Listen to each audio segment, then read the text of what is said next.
ready for some Bengals news? At the Growler, we got you. Hot takes, interviews from your host, Paul Dano Jr. All right, welcome into this week's edition of the Rewatch Reaction with our good friend, Charlie Goldsmith. Charlie, what's going on, buddy? How you doing, Paul? I'm doing great. We have the Bengals-Titans, the absurdity of that game. The absurdity has worn off a little bit on me. Like I got it out of my system yesterday. I wrote about it. We talked about it a lot on the walkout. So I want to – it's hard to remove yourself from the absurdity. I enjoy absurdity. I enjoy the insanity of yesterday's game, but I'm gonna try to remove myself from that and get back into real football observations. I actually think that yesterday's game is what this specific show is all about. Because it's kind of like an onion, you peel back. All right, we all know, the lifting up touchdown, the sweat stiff arm. We all saw that, but I feel like and you as well got to some deeper layers of some more under the radar absurdity that we saw yesterday. Absolutely, there are some deeper layers there. I do want to remind everybody before we dive into it, our next live show is going to be coming up here before the Browns game. The next game.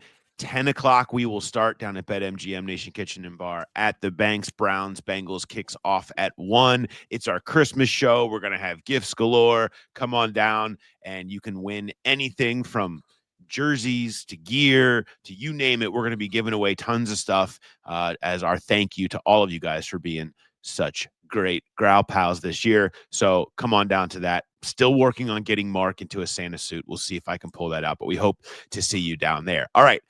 On that note, Charlie, where'd you start? I looked at all of Joe Burrow's throws of 10-plus yards, and I kind of played a game. How many good blocks were there and how many bad blocks were there? And it was the type of game where you saw the state of this offensive line on both the Burrow's interceptions, on the fumble. But basically on every other play, what you saw Zach do was he basically brought out the 2020-2021 playbook, a playbook that had Zach himself, that had Burrow and had Jamar and Tee be Burrow's best pass protectors. There were 7 really quick-hitting plays where basically all the offensive linemen had to do was die a slow death, as they say. And if they could do that, then Burrow would get off, a slant to Jamar, a pop pass to Jamar, audibling into a deep curl to Tee Higgins, the deep touchdown to Tee Higgins. You could have had me up front there, and I would have been able to buy Burrow enough time to get that ball off because of how quickly he threw that deep ball.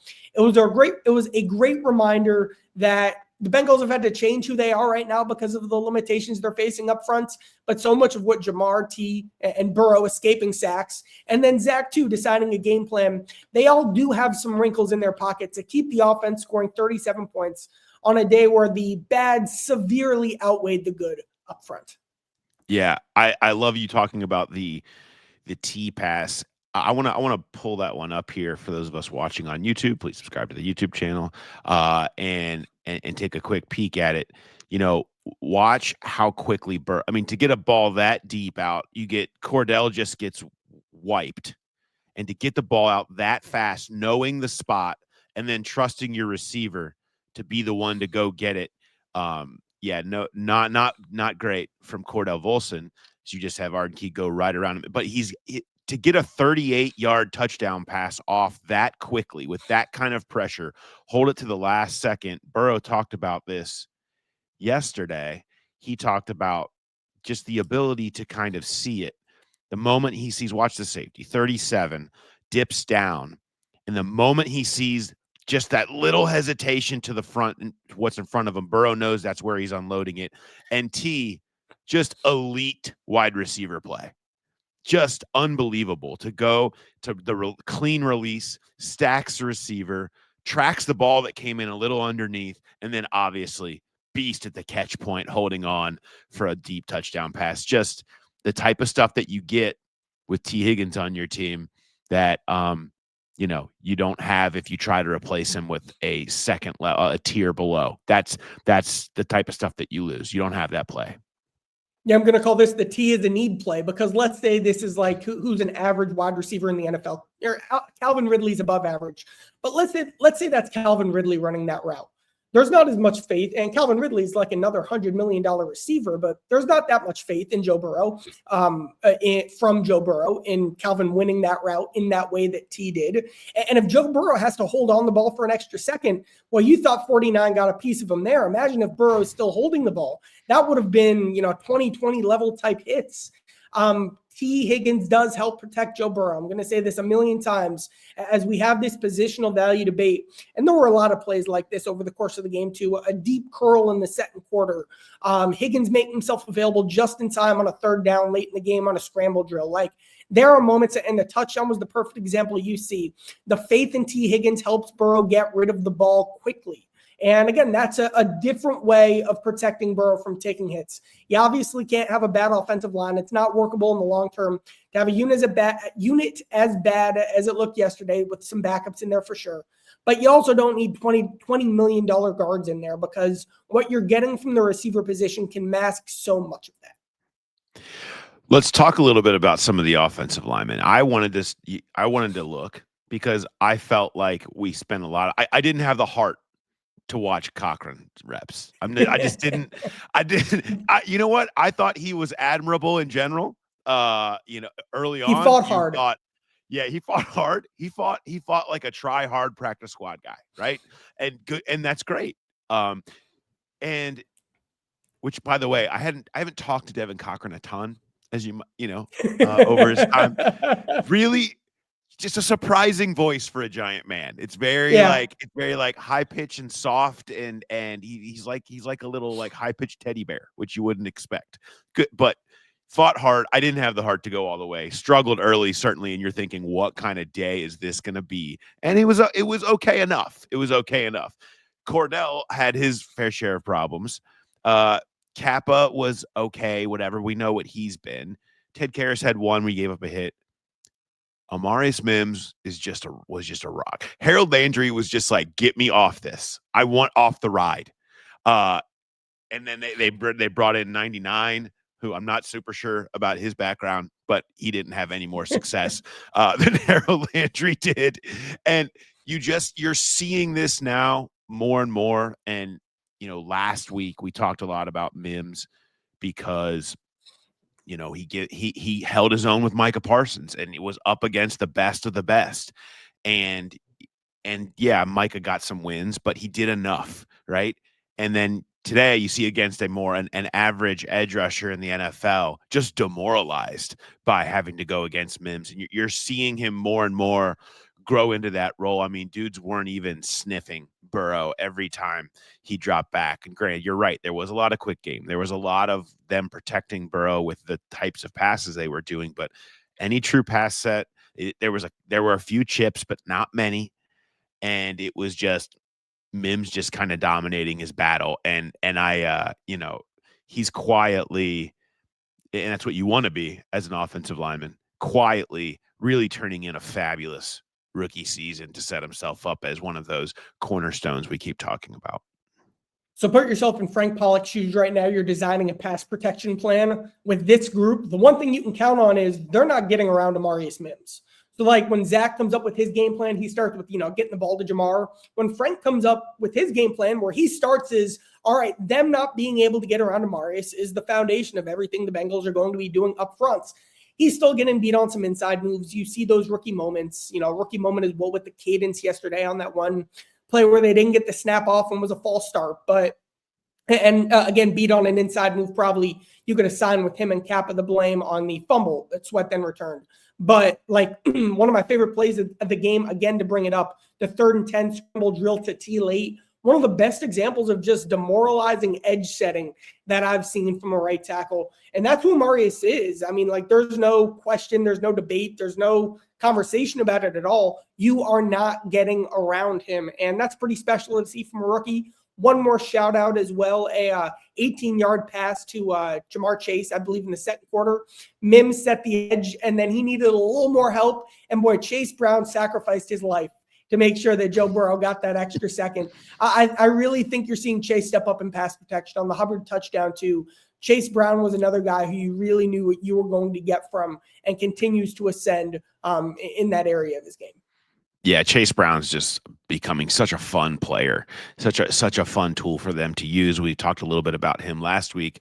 I want to highlight one more play, and that was the other touchdown, the 9.01 second red zone throw to Chase Brown, and it's strictly for one thing. Imagine being Luke Gifford's here, and you're 57, you're a linebacker, and you've been tasked with tracking Chase Brown all back and forth across the end zone for 9 seconds. At the end, he just does this. I mean, what the heck am I supposed to do? This like just the shrug reaction at the end just gets me every time. I because it's like, what you're asking me to do. You're seriously asking me, number 57. I'm wearing number 57 to run all over the place with Chase Brown, this dude with just like this electric burst and speed, and he's become this great receiver. And what am I supposed to do? I can't do that for 9 seconds. Burrow's ability to buy time, and now the way that the players really, from Chase Brown to all these guys that have already had it, but Chase specifically building his ability to kind of this off-script chemistry that he's developing with Burrow has just been such a weapon. And that was another great example of it, a rare one. I mean, you're not going to see a lot of plays where, I mean, no linebacker in this league is covering Chase Brown for 9 seconds. It's just goes to show it becomes almost unstoppable if Burrow can actually have and buy that kind of time. That doesn't happen often, but just it's electric when it does. So what that shrug reminded me of was the ragdoll touchdown that Lamar Jackson had against the Bengals, where he shoved Sam Hubbard into the dirt. And the all 22 of that play kind of sticks with Hubbard for some reason at the end. And I don't know if you remember this, but the all 22 shows Hubbard on both knees, like staring up at the heavens, like, what am I supposed to do?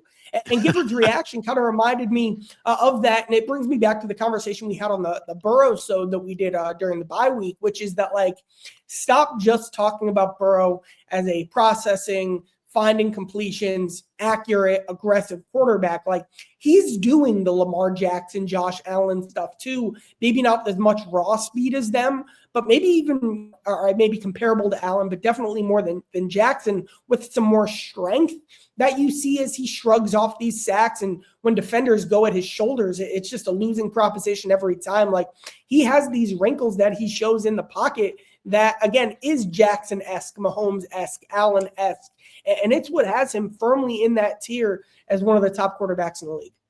Yeah, let's flip over to the defensive side of the ball. What stood out to you when you started parsing through some of the defensive tape?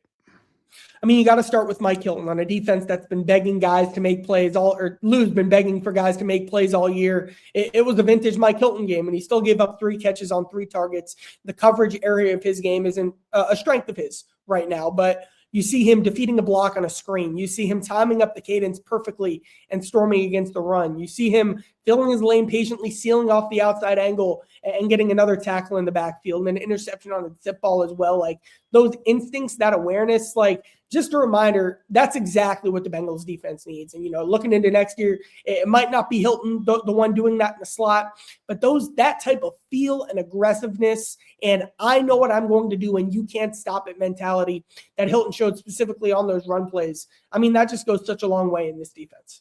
Yeah, the timing and understanding. I mean, Lou has used that as a weapon for years, and specifically in some of his best ones against Tennessee, when he would go in there and take down Derrick Henry on some of those run plays. You're used to seeing that. This time it was other players, but yeah, I mean, he does give you so much value. The problem is just you see the coverage, and it's like it becomes something that you can't. It's hard to balance, but for right now, you can find ways to make, and that's why Lou's been so reluctant to put Hilton on the field on 3rd downs this year.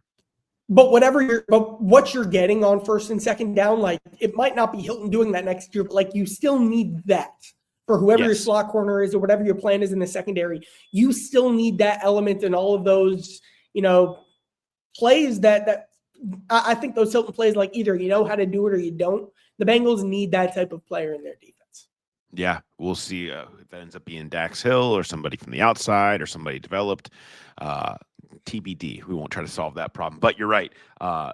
Amazing stuff there. The other thing that stood out to me, and sort of mentioned this a little bit in online and yesterday, was Geno Stone dropping the word simple we were talking about post game. He was kind of being asked about, look, how have you felt like you've gotten better the last couple of weeks? You feel like you're settling in. It seems like maybe you're playing better. And he said, the last couple of weeks, we've just kind of kept it simple so guys can just play fast and instinctual. And it's certainly something that's been bubbling under the surface this year in the conversations about what's happening with this defense, about, is it just too complicated? Can guys not handle it? Why are there so many busts? And perhaps that's part of this. But I do think you've seen Geno Stone play a little bit better the last couple of weeks. Hat tip Will Levis and Cooper Rush on that. But I mean, still, it has seemed better. And I thought the interception, the pick six, was a great example of that. He sees it, he trusts it, he fires on it as a safety, makes the play because he was anticipating it and all over it. And maybe that is from keeping it simple. The fact that he would mention that stood out to me. But I think that stands out a little bit defensively, that maybe that's all it is. Maybe they have to be that when you look who's out there. It's Marco Wilson and Josh Newton. And I mean, it's dudes that haven't played hardly at all. So that's sort of what they have to do. But it does seem to have helped. Yeah, my line on Geno all year was, before Sunday, you hadn't seen the play that the Bengals brought him in to make.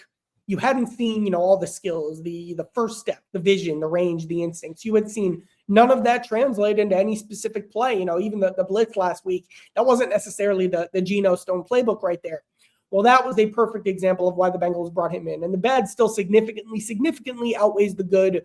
He does look more comfortable. It reminds me, too, of, a conversation I had with Geno Stone, I believe, like after the Eagles game it was, where he's like, guys are still making fundamental mistakes and don't know what they're doing. And I think Geno really got caught up in the frustration of the secondary that wasn't gelling or clicking and was really regressing over the course of the season. The fact that he mentioned then the importance of kind of simplifying things, and then to see that translate. I don't agree that maybe the Cowboys game was more of a complex game plan, I'd say, and they threw some wrinkles for sure at the Steelers as well. But Tennessee was pretty straightforward, and it certainly worked, as you saw the corners playing fast. You saw Stone in position to make plays. You saw Hilton playing fast.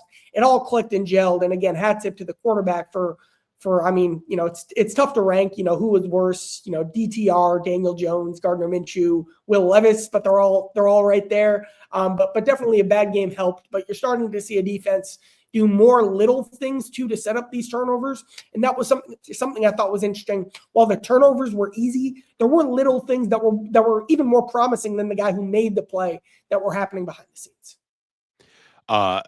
Do you have any other randoms that you want to thoughts that you want to throw out there, or things that you noticed? A couple of quick ones. I mentioned the turnovers. On the first fumble by Levis, John Meta had a great blitz that redirected Levis kind of right into Hendrickson. So nice job by Muma there. On Cam Taylor-Britt's interception, they brought back my favorite play from last week, which was Osai and Hendrickson at middle linebacker, except this time, instead of creating kind of a stunt to set a pick for Hendrickson to go around the right tackle, Hendrickson blitzed around the right tackle and kind of sped up the whole line and forced him to panic.